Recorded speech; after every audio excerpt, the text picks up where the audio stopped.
오늘은 깨어서 준비하고 있으라 이런 제목으로 하나님 말씀을 증거하겠습니다. 종교마다 역사관이 있는데요.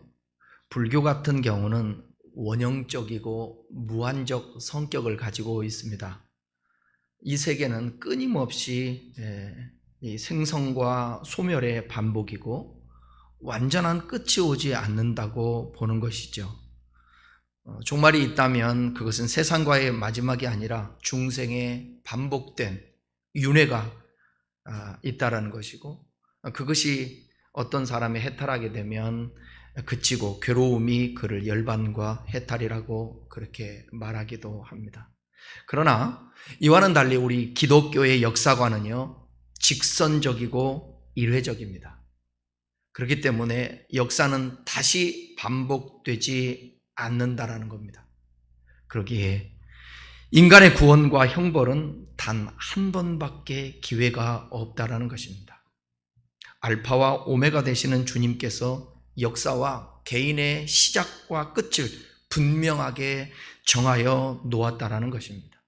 그래서 기독교에서는 종말을 말할 때 개인적인 종말과 역사적인 종말을 말합니다. 개인적인 종말은 사람이 태어나서 죽는 것이 정하여 있다라는 것입니다.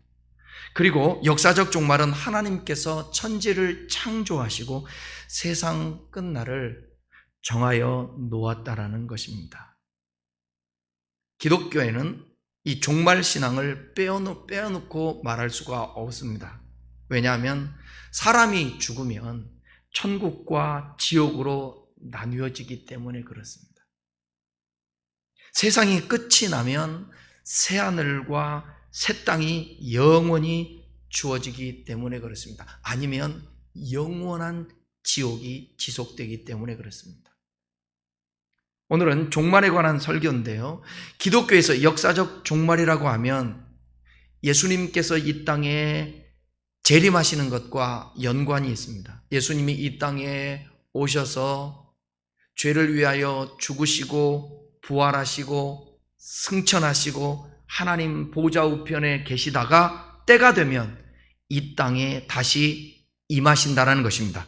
이것을 재림이라고 말합니다. 그날에는 분명히 예수 믿는 사람은 생명의 부활로, 믿지 않는 사람은 심판의 부활로 임한다고 성경은 말합니다. 그래서 우리는 언제 예수님께서 재림하실지는 모르지만 깨어서 준비하고 있어야 합니다. 개인적으로 적용한다면 여러분, 언제 우리 개개인이 죽을지 아무도 모릅니다. 오는 것은 순서가 있어도 가는 것은 순서가 없기 때문에 그렇습니다. 그렇기 때문에 우리는 죽음을 반드시 맞닥뜨리는 그날이 있기 때문에 오늘 준비하고 깨어 있어야 하는 것입니다. 성경에 보면 마지막 예수님의 재림 때 종말의 때에 데려감을 당하고 버려둠을 당한다고 성경은 말하고 있는데, 오늘 보면 40절, 41절을 다 같이 함께 읽겠습니다. 시작. 그때에 두 사람이 밭에 있음에 한 사람은 데려가고 한 사람은 버려둠을 당할 것이, 두 여자가 맷돌을 하고 있음에 한 사람은 데려가고 한 사람은 버려둠을 당할 것이니. 여기 보면요, 데려가고 버려둠이라는 단어가 나옵니다. 구원받은 사람과 구원받지 못하는 사람이 분명히 존재하며 그들의 확연하게 나누어진다라는 사실입니다. 성경에는 여러분, 멸망하러 가는 문이 있고 영생으로 가는 문이 있다고 되어 있습니다. 이 말을 듣는 마태복음 복음서의 대상들은 거의 다 하나님을 아는 사람, 오늘날로 얘기하면 교회에 다니는 사람입니다. 그런데 주님이 말씀합니다. 영생의 길이 있고 멸망의 길이 있는데 선택은 너희들이 해야 되는데 좁은 문으로 들어가라. 근데 찾는 이가 적답니다. 왜냐하면 그 길은 협착하기 때문이라는 거죠. 그 다음에 예수님이 비유로 말씀하시면서 밭에는 가라지가 있고 알곡이 있답니다. 또 비유로 말씀하시기를 마태복음 25장에서 양이 있고 염소가 있답니다. 이와 같이 오늘 본문에서도 데려감을 당하는 사람이 있고 버려둠을 당하는 사람이 있다라는 것입니다. 그러니까 오늘 우리가 자각해야 될 것은 하나님의 말씀을 듣고 신앙생활을 한다고 하지만 엄연하게 버려둠을 당할 수도 있고 데려감을 당할 수 있다는 것을 아셔야 합니다. 여기서 하나라는 단어가 나오는데 하나로 번역된 헤이스라는 이 단어는 남성 단수 주격으로 되어 있습니다. 이렇게 보면 밭에 있는 두 사람은 모두 남자라는 사실을 알 수가 있습니다. 그때에 두 사람이 밭에 있음에 한 사람은 데려가고 한 사람은 버려둠을 당하는데 이 두 사람이 남성으로 되어 있다는 거죠. 두 사람은 자기 생업에 종사하고 있는 모든 남성들을 대표하는 인물인 것을 볼 수 있습니다. 그러므로 밭에 있는 사람에게만 이러한 분리가 나타나는 것이 아니라 이 땅에 존재하는 모든 사람들에게 구원과 버려짐의 분리가 반드시 일어나게 되어 있습니다. 사람이 한 번 나서 죽는 것은 정한 것이요, 부인할 수 없죠. 그 다음에 죽은 데는 심판이 있다. 2002년도에 레프트백을 받던 월드컵 경기 축구에 나갔던 이영표 선수가 신앙에 대한 고민과 갈증을 너무 많이 했다는 것입니다. 그래서 하나님과 많은 씨름을 했었는데 그 씨름 가운데 자기가 주님을 영접하지 않을 수가 없었던 것은 죽음 이후에 일어날 일들에 대한 생각이었습니다. 사람이 죽는 것은 정한 것인데 그건 사실인데 죽은 후에는 어떻게 될까? 처음에는 50대 50은 되겠다. 사랑하는 성도 여러분, 성경은 진리의 말씀이라고 얘기하는데 성경은 우리에게 분명히 말합니다. 죽은 뒤에는 심판이 있습니다. 41절에서는 두 여자라고 성별을 분명하게 말씀하고 있는데 두 남자와 마찬가지로 이 땅에 존재하는 모든 여성들을 대표하는 인물로 설정된 것입니다. 이들 역시 자기의 생업에 충실하고 있는 그때에 구원받음과 버려짐의 양극으로 영원히 분리될 것을 말씀하고 있는 것입니다. 두 여자가 매를 갈고 있다고 나와 있는데 원문에 보게 되면 방앗간에서 일을 하고 있다. 그 일하는 현장을 말하고 있습니다. 이 말씀은 생업에 종사하고 있는 그 현장 그때에 심판이 이루어질 것이라는 사실을 암시하고 있습니다. 그러니까 극단적 종말론주의자들이 있잖아요. 그들은 예수님의 재림을 기다리면서 생업을 내팽개치고 집단 생활에 빠져드는 것이 얼마나 잘못된 것인가를 교훈하고 있다고 말하고 있습니다. 여러분, 저도 처음에 신앙에 잘못 알고 있었을 때, 왜곡된 신앙을 가졌을 때는 교회에서만 살아야 되는 줄 알았습니다. 밤마다 철야하고 금식하고 교회 중심으로만 신앙생활을 해야만이 그것이 다인 줄 알았습니다. 근데 교회는 본질적이고 매우 중요합니다. 교회에서 예배를 하고 교회에서 교제를 하고 교회에서 기도를 하고 신앙생활하는 것, 그거는 빼놓을 수가 없습니다. 그런데 주님께서는 예수님의 재림을 기대한다면서 생업을 내팽개치고 단체 생활을 하면서 교회에서 짐 싸들고 와서 교회에서 먹고 자고 하는 것, 그것을 원치 않으신다는 것입니다. 자기의 주어진 삶의 현장에서 하나님의 말씀을 가지고 최선을 다하여 예수 믿는 하나님의 사람처럼 말씀으로 반응하면서 하나님의 식, 하나님의 폼으로 살아내는 것입니다. 사랑하는 여러분, 우리 큰나무 교우 여러분들과 이 영상을 보고 있는 모든 분들이 한 사람도 버려둠이 아니라 데려감의 구원에 속하시기를 축원합니다. 두 사람이 같은 공간에 있었습니다. 한 사람은 데려가, 이것을 가족으로 얘기해 볼까요? 내 사랑하는 아내가 버림을 받는다.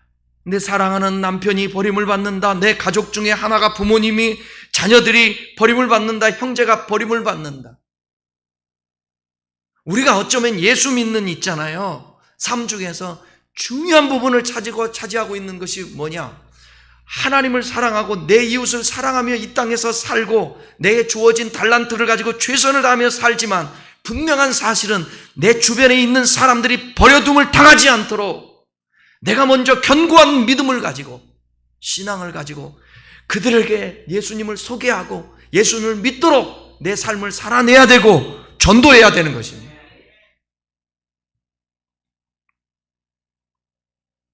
버려둠을 당하고 데려감을 당하는 이 마지막 예수님의 재림 때의 현상이 있다고 얘기하고 있습니다.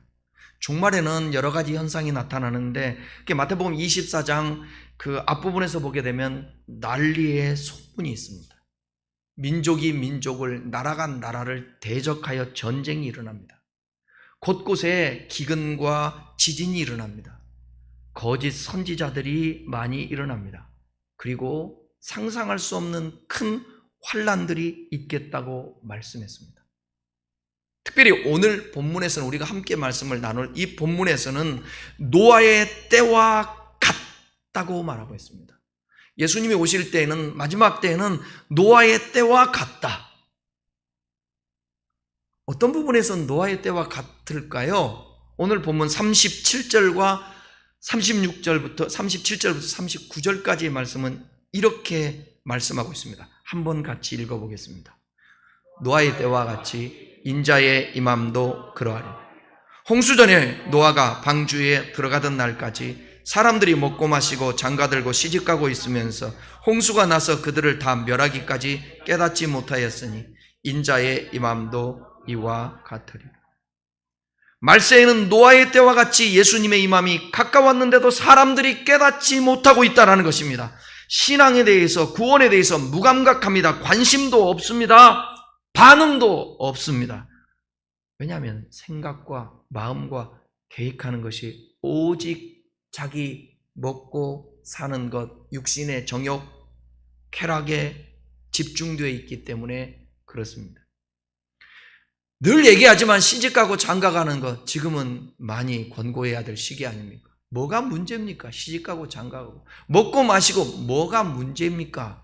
그런데 하나님 없이 우리 삶의 중심이 모두 다 육신적인 거라는 것입니다.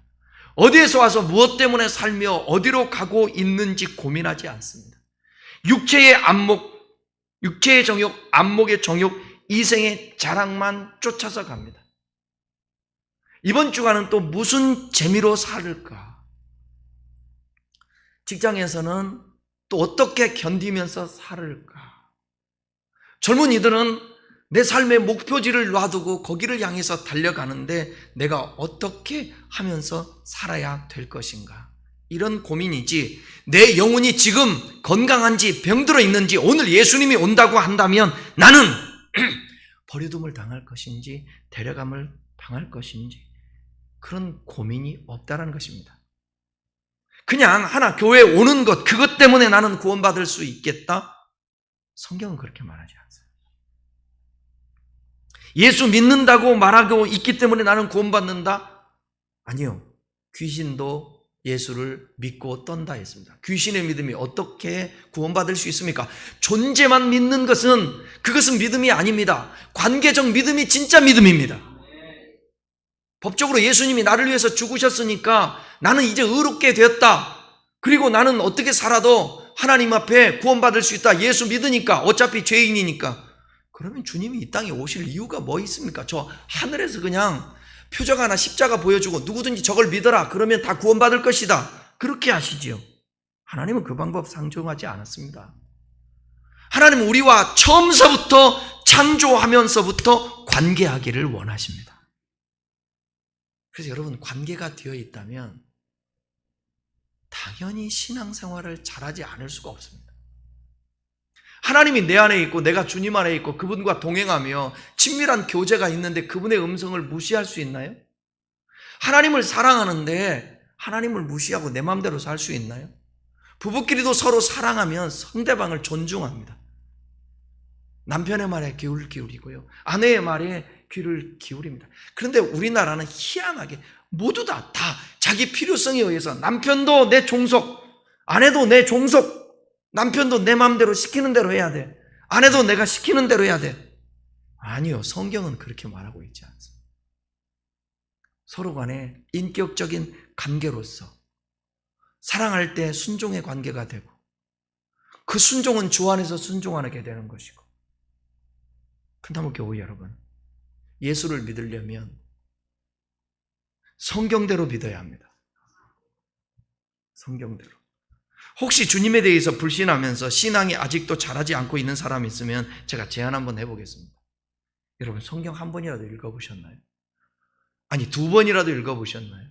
일주일에 성경을 얼마나 펴들고 여러분들이 한 번이라도 묵상해보고 성경이 도대체 진짜인지 가짜인지 한 번쯤 이거 고민해보면서 이 사실을 확인해보고 싶지 않습니까?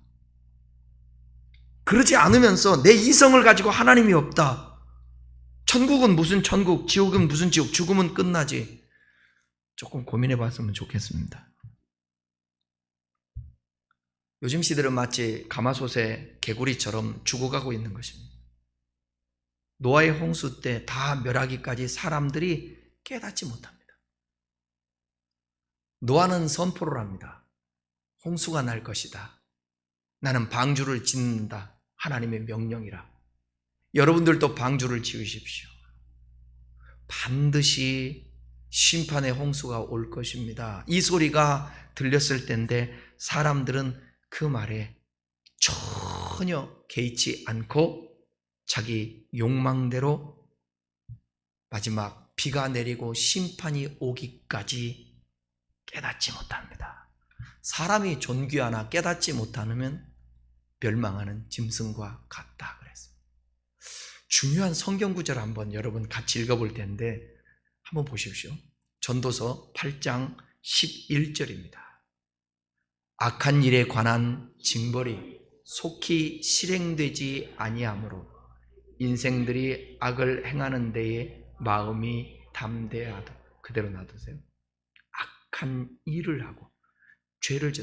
우리 그러죠. 예수 믿는 사람들이 하는 말, 왜 저렇게 악한 사람들은 하나님이 징벌하지 않고 가만 놔두냐. 그러니까 징벌이 속히 실행되지 아니에요. 그러니까 인생들은 악을 행하는데 마음이 담대해요. 그렇게 지금도 살아가고 있어요. 근데 여러분 그거 아세요? 악한 일을 할 때마다 심판한다면 이 세상에 존재할 사람이 어디 있겠습니까? 하나님이 기회를 주시는 것이지요. 이 자리에 있는 모든 사람들은 하나님이 지금도 기회를 주고 있다는 것입니다. 어차피 신앙생활하는 것, 기독교인이라고 말하는 것, 예수 믿는 것, 교회 나오는 것 한번 고민 한번 해보지 않겠습니까? 하나님이 나를 기다리고 계신다고? 하나님이 나를 주목하고 계신다고? 노아는 그때에 다른 사람들과 달랐습니다. 히브리서 11장 7절에서는 이와 같이 말씀합니다. 함께 읽겠습니다. 믿음으로 노아는 아직 보지 못하는 일에, 보세요. 하나님이 홍수가 날 것이다. 그러니까 방주를 지어라. 아직 일어나지 않은 일입니다. 보지 못한 일이에요. 그런데 믿음으로, 믿음은 바라는 것들의 실상이요 보지 못하는 것들의 증거라. 경고를 받는 것입니다. 그리고 경외하심으로 방주를 준비했다. 경고를 받아들였어요. 믿었어요. 그리고 그분의 말씀을 경외하면서 방주를 지었습니다. 100년이 넘도록. 그 다음에요. 그 집이 구원을 얻었으니 이로 말미암아 세상을 정죄하고 믿음을 따르는 의의 상속자가 되었느니라. 가족들을 다 구원했어요. 전도하면서, 방주를 지으면서, 함께 지면서. 그리고 마지막에 방주에 들어가면서 내가 너희들에게 말하지 않았느냐. 홍수가 온다고, 심판이 온다고. 그런데 왜 내 말을 듣지 않느냐? 정죄를 받는 거예요. 여러분도 오늘 어쩌면 제가 노아처럼 외치고 있는지도 모릅니다. 예수님 오실 날 가까웠습니다. 우리가 주님 앞에 갈 날 가까워지고 있습니다. 그래서 깨어서 준비해야 합니다. 믿음을 준비해야 합니다. 신앙을 준비해야 합니다. 여러분, 노후 준비 반드시 필요합니다. 그거보다 더 중요한 것은 마지막 수위 준비하는 것도 중요하지만 내 생명 끝나는 그날 주님을 맞이할 수 있을 것인가? 내 영혼이 버림받아 영원한 형벌을 받을 것인가? 그것은 우리의 선택입니다. 데려감을 얻기 위해서는 어떻게 해야 되느냐? 성경은 말합니다. 깨어 있어야 된다고. 42절을 함께 읽겠습니다. 그러므로 깨어 있으라. 어느 날에 너희 주가 임할는지 너희가 알지 못함이니라. 예수님의 재림의 때에는 아무리 가까운 사이라도 분리가 되는데 그날의 데려감을 당하기 위해서는 그 시기를 알 수는 없지만 우리는 깨어 있어야 된다는 것입니다. 이에 대해서 더 쉽게 설명하기 위해 43절에서는 이와 같이 말합니다. 너희도 아는 바니 만일 집주인이 도둑이 어느 시각에 올 줄을 알았더라면 깨어 있어 그날을 뚫지 못하게 하려느니라. 그 집을 뚫지 못하게 하였느니라. 언제 어느 시에 예수님이 임하실는지 내가 죽을는지 아무도 모르기 때문에 깨어 있어야 된다는 것입니다. 이 깨어 있으라는 단어는 이게 원문에 보게 되면 지켜보다, 주의하다, 경계하다 그런 의미입니다. 단지 심판의 날을 눈을 뜨고 지켜보라는 의미가 아니라 정신을 차리고 주의하여 그날을 준비하라는 의미입니다. 무관심과 나태, 영적 깊은 잠에 빠져서 그날을 갑작스럽게 당황해하며 맞이하지 않고 영적으로 각성함으로써 언제 예수님께서 임하시는지 주님 맞을 준비가 된 상태로 살아가야 된다는 것입니다. 여러분, 우리는 세상 속의 그리스도인입니다. 열심히 비전을 가져야 합니다. 열심히 일도 해야 합니다. 돈도 벌어야 합니다. 가정을 꾸려야 합니다. 인간답게 살아야 합니다. 거기에 더 중요한 것은 뭐냐면 우리의 영혼.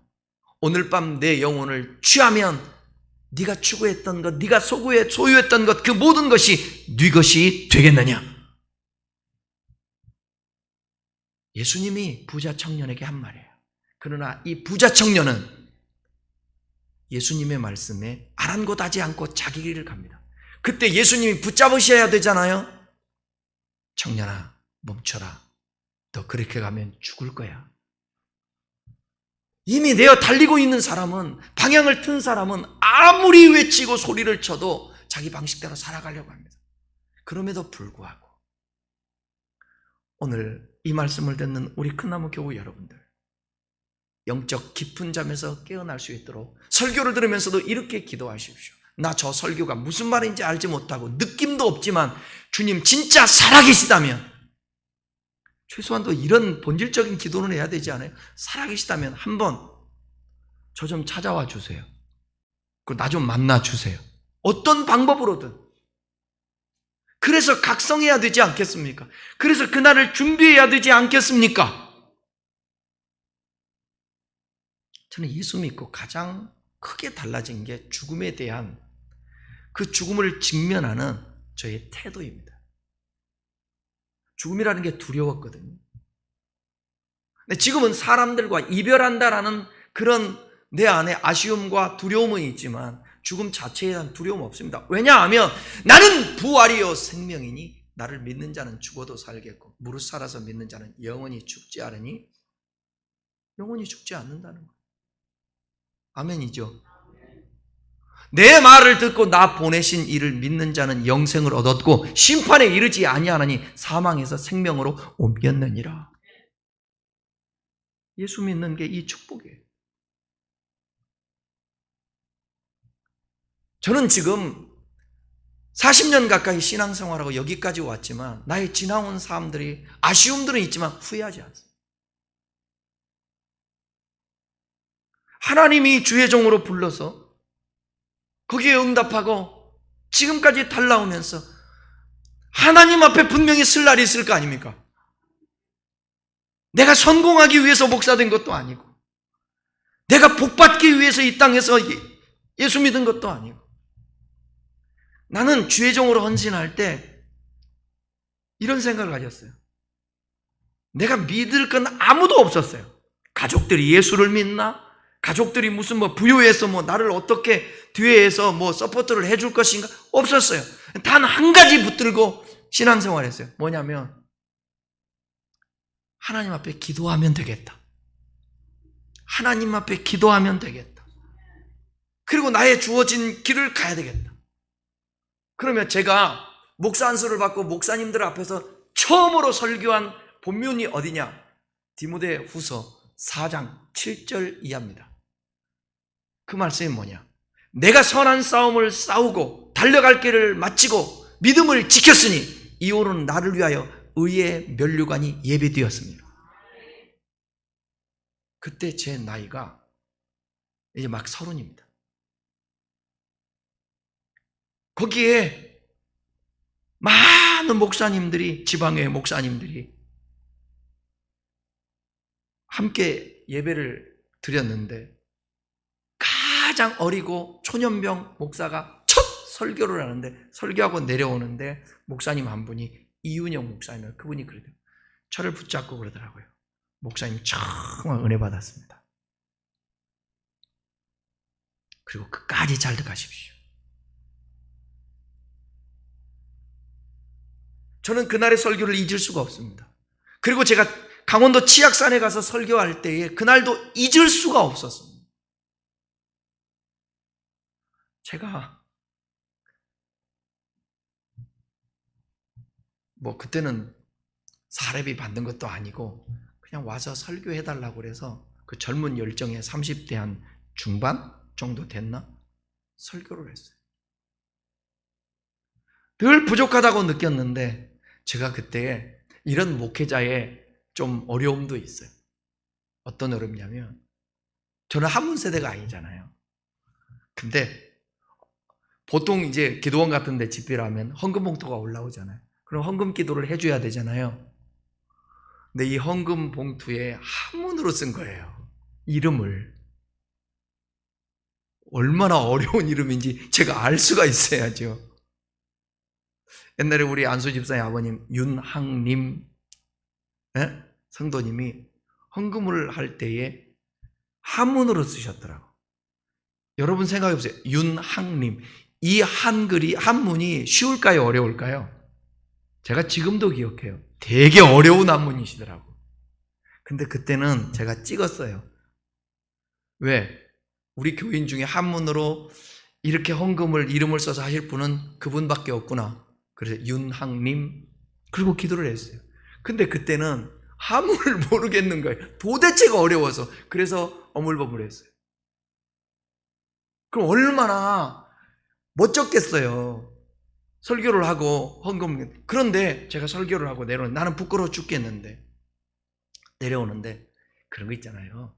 설교하는데 이제 젊은 얼굴도 새카맣고 빼짝 말라있는 목사라고 하는데, 설교를 하는데 얼마나 어떻게 하나 보자 하고, 기도원 그때 다른 기도원에서 하는 원장들도 있는데 전도사들이 앞에 쫙 앉아있는데 양반다리 딱 하고 설교 어떻게 하나 이렇게 보더니 시간이 가면 갈수록 무릎을 꿇더라고요. 그러더니 내려올 때 그 여자 전사님이 저를 딱 붙잡더니 기도해 주세요. 아니, 내가 무슨 기도를 합니까? 저보다 나이가 훨씬 더 10살 더 많은 사람들을 기도해 줍니까? 그래서 예, 저 아닙니다. 그랬더니 바지를 잡으면서 기도해 달래. 그래서 그냥 형식적으로 머리에는 손 못 얹겠고 내가 등에다 얹고 손을 기도를 해 줬어요. 그러니까 은혜가 됐다는 거죠. 그러니까 하나님이 그렇게 은혜를 주신 거예요. 그런데 이능희 목사님이라는 분이 있었는데, 이분이 그 영락교회 박조준 목사님의 비서였습니다. 그리고 목회를 하는데 이분이 저를 내려오는데 끌어안고 갑자기 울기 시작하는 거예요. 저보다 한 10살 정도 많습니다. 울더니 제 귀에다 대고 울면서 그러더라고요. 하나님, 이 종 끝까지 변질되지 않고 하나님 앞에 사용되고 쓰임받게 하여 주십시오. 제가 그분의 기도 때문에 변질되지 않은 것 같아요. 내가 그분의 기도만 아니었으면 이보다 훨씬 더 크게 목회할 수 있었을 텐데. 네? 저는 그걸 잊을 수가 없어요. 난 그 기도에 응답이 있다고 봐요. 저는 끝까지 아무리 이 땅에서 남에게 잘 보이고 인정을 받고 영향력을 끼쳐도 심판대 앞에서 선악간에 반드시 주님 앞에 내가 어떻게 살았느냐에 따라서 주님께서 판단하실 거예요. 진짜 중요한 것은 뭐냐? 여러분, 우리가 영적으로 깨어 있으면서 오늘 믿음으로 준비하면서 살아가야 된다는 것입니다. 그리스도는 우리의 신랑이요, 우리는 그의 신부입니다. 신부는 신랑을 맞이하기 위해서 혼인잔치에 참여할 예복이라든가 제반, 준비물들을 우리는 준비해야 합니다. 마태복음 25장에서 24장 이 다음에 있는 열처녀 비유를 들어 우리에게 준비의 필요성에 대해서 강조합니다. 1절 마태복음 25장 1절부터 4절까지 한번 읽어보겠습니다. 그때의 천국은 마치 등을 들고 신랑을 맞으러 나간 열처녀와 같다 하리니 그 중에 5은 미련하고 5은 슬기 있는 자라. 미련한 자들은 등을 가지되 기름을 가지지 아니하고 슬기 있는 자들은 그릇에 기름을 담아 등에 함께 가져갔다. 기름을 준비한 처녀는 신랑을 맞이할 것입니다. 당시에 유대 관습의 결혼에 대해서 잠깐 설명해 드리겠습니다. 유대 사회에서는 보통 결혼을 하면 해진 이후에 시작을 했습니다. 이때 신부의 들러리들은 신부의 집 문 밖에 나가서 등을 들고 있다가 신랑이 친구들과 함께 이 신부 집에 당도하면 영접을 합니다. 그런데 신랑이 신부를 데리러 신부집에 가는 시간은 정확하게 정해져 있지가 않습니다. 지금은 자동차라도 있어서 여러분 정확한 내비게이션 틀고 가면 시간을 알 수 있지만 그 당시에는 걸어가야 되고 또 걸어가다가 무슨 일을 만날지 모르니까 시간이 정해져 있지가 않아요. 그렇기 때문에 신부의 들러리들은 신랑이 늦어질 것을 대비해서 등불이 꺼지지 않도록 충분한 기름을 준비해야 했습니다. 특별히 본문에서 신랑이 예측지 못한 시간에 온 것이 강조되는 것은 종말 또는 모든 성도의 신랑 되신 예수님의 재림을 기다리는 성도들에게 예비의 준비의 중요성을 말하기 위함입니다. 슬기로운 처녀들은 신랑이 늦어질 것을 대비해서 여분의 기름을 준비한 반면에 미련한 처녀들은 등만 준비했을 뿐 여분의 기름은 준비하지 않았습니다. 학자들은 여러 가지 얘기합니다만 이 기름이 무슨 뜻을 가지고 있는가? 이 부분은 저는 이렇게 생각합니다. 내면적 신앙의 모습인 성령의 능력과 하나님의 은혜를 상징한다. 지혜로운 처녀들은 끊임없이 하나님의 은혜와 성령을 의존하여 그것들을 받아들이고 있지만 미련한 처녀들은 과거에 한 번 받은 영적인 은혜에 만족하며 그들 내부를 성령과 새로운 은혜로 채워나가는 데 실패했다는 것입니다. 여러분 한번 질문 한번 해보겠습니다. 여러분은 신앙이 처음 때와 지금 때 어느 때가 더 충만합니까? 지금이 충만하십니까? 옛날 충만. 절대로 신앙은 내가 옛날에 의미 없습니다. 지금입니다. 지금. 신앙은요 계속해서 진보해야 합니다. 저는 개인적으로 옛날보다 계속 진보하고 있다고 믿습니다. 제가 의식이 있는 한 그날까지 저는 더 하나님을 알아가면서 진보할 것입니다. 그것은 성령의 충만함과 하나님의 은혜밖에 없습니다. 그래서 갈망하는 것입니다. 사모하는 것입니다. 우리가 몸부림치는 것입니다. 이것이 우리의 영적 신앙의 준비라고 저는 믿습니다. 하나님 앞에 설 때 기름 준비 잘 하고 있다가 그분 맞이해야 됩니다. 이런 문장이 제가 말씀드리고 싶더라고요. 하나님 앞에 서는 그날 자기소개서 한 장 써서 보여드릴 수 있겠습니까? 여러분들의 자기소개서. 대학원을 갈 때도 회사에 취직을 할 때도 어디를 갈 때도 자기소개서가 있습니다. 그러면 CEO나 리더는 그 자기소개서를 보고 그 사람을 판단합니다. 하나님 앞에 우리 자신들이 자기소개서 한 장은 써서 A4지 반장이라도 하나님 제가 이렇게 살았습니다. 들여내밀 이력서, 자기소개서가 있어야 된다는 거죠. 그래야 데려감을 당하고 버려둠을 당하지 않습니다. 이어서 성경은 말하기를 데려감을 당하려면 최소한도 자기소개서 정도 주님 앞에 내밀려면 충성되고 지혜로운 종이 되어야 합니다. 그것을 45절부터 46절에 말씀하고 있습니다. 함께 읽겠습니다. 충성되고 지혜 있는 종이 되어 주인에게 그 집 사람들을 맡아 때를 따라 양식을 나눠줄 자가 누구냐? 주인이 올 때에 그 종이 이렇게 하는 것을 보면 그 종이 복이 있으리를. 생각지 않은 때에 예수님이 오시는 것이 확실한데, 그렇다면 충성되고 지혜 있는 종이 되어 생각지 않은 때에 예수님을 맞이해도 그에게 책망받지 않을 만큼 자기의 사명을 감당하고 있어야 한다는 것입니다. 주님은 우리에게 하나님 나라의 청지기로 세웠습니다. 청지기는 주님을 섬기는 종을 의미합니다. 주님께서 충성되고 지혜 있는 종은 주인의 뜻에 따라 때를 따라 양식을 나눠주어야 한다고 말하고 있습니다. 충성되고 지혜 있는 종은 주인의 뜻을 따라 그 집의 사람들에게 양식을 이어 때를 따라 나눠주는데 주인이 맡겨주신 그 사명을 신실하게 감당하는 거예요. 여러분, 내가 죽도록 충성하라. 그리하면 생명의 면류관을 주리라. 맡은 자들에게 구할 것은 충성이다. 이해하시고 들으십시오. 코로나가 터지고 난 다음에 지금까지 그리스도인들이 하는 게 없어요. 왜냐하면 교회에 모여서 행사들도 없고 그러다 보니까 다 무디지고 예배 드리는 거 그거 하나. 그것도 주일 예배에 나와서 예배도 못 드려요. 영상으로 드려요. 하나님은 중심을 보실 것입니다. 사정과 형편과 다 따라서 집에서도 드릴 수 있어요. 그런데 우리가 하는 주님 앞에 충성하는 것이 뭘까? 예배 하나도 하나님 앞에 제대로 못 드리는데 무슨 하나님 앞에 충성한다고 얘기할 수 있을까요?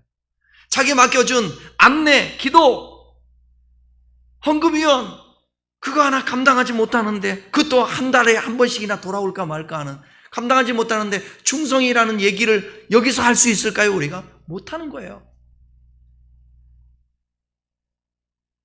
왜 이렇게 오늘 세지 제가? 여러분, 우리 주 앞에 반드시 데려감을 당해야 돼요. 버리둠 당하면 안 돼요. 억울해서 안 돼요. 그동안에 헌금한 거 어떡할래요? 그동안에 여러분 주일날 놀러 가지도 않고 이렇게 예배드리고 신앙생활 했는데 그 억울해서 어떡할래요? 아직도 늦지 않았습니다. 아직도 기회가 있습니다. 오늘 참새 한 마리도 허락지 않으면 떨어지지 않습니다. 우리 함께 이렇게 예배드리는 거 하나님의 의미가 있습니다. 기회를 준 것입니다. 저에게도 기회고 여러분들에도 기회입니다. 깨어 있어야 합니다. 준비해야 합니다. 그리고 충성해야 합니다. 하나님이 뭐라고 충성하라고 그럴까요? 이것은 제 교회도 아닙니다. 저는 때가 되어 은퇴하면 그냥 떠나면 그만입니다. 이 교회는 하나님의 교회입니다. 여러분들의 교회입니다. 우리 다음 세대들이 세워나갈 교회입니다. 그렇다면 충성된 마음으로 교회를 사랑해야 합니다. 교회를 지켜야 합니다. 교회를 이끌어가야 합니다. 이제 나이 드신 분들이 벌써 교회가 연륜이 됐으니까 젊었을 때 최선을 다해서 충성하고 열심히 해왔다면 이제는 그 바톤을 이어서 젊은이들이 이어받아야 되는 거예요. 그리고 이 교회를 세워나가야 되는 것입니다. 하나님은 그래서 이스라엘 백성들에게 지금 이 교회가 성전의 의미는 아니지만 항상 하나님이 예루살렘 성전 중심으로 모든 사람들의 삶을 살았어요. 왜? 거기 하나님의 임재가 있으니까. 오늘 여러분들도 성전 중심, 그건 하나님의 임재라는 거죠. 하나님이 교회라는 공동체를 주고 이 교회 공동체 안에 하나님의 임재를 있게 하고 하나님 말씀을 듣게 했고 배우게 했고 교제하게 하고 이 교회가 성전이 될 수 있는 거예요.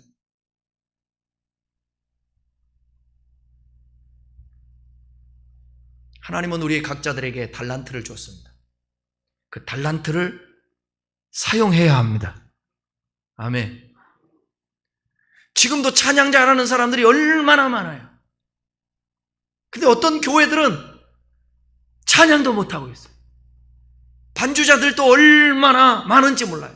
포화 상태예요. 널려 있어요. 줄 서 있어요. 그런데 그 재능을 썩히고 있어요. 근데 적은 교회들은 반주할 사람이 없어요. 그래서 기계로 반주하는 거예요. 찬양 반주기로. 하나님이 맡겨준 우리 각자의 소명, 각자의 사명, 그걸 충성되게 여겨 감당할 때에 데려감을 당하고, 그게 준비하는 삶이고, 언제 주님이 와도 괜찮습니다. 말씀 마치겠습니다. 주님께서 반드시 다시 오십니다. 주님이 오실 때가 가까울수록 세상의 징조가 보입니다. 주님의 재림을 기다리는 우리는 깨어 준비해야 됩니다. 지혜롭고 충성된 종이 되어 주님을 심실하게 섬기다가 한 사람도 버림당하지 않고 데려감을 당하기를 주님의 이름으로 축원합니다. 앞뒤 옆 사람에게 인사하십시다. 우리 데려감을 당합시다. 우리 데려감을 당합시다. 데려감을 당합시다. 기도하겠습니다.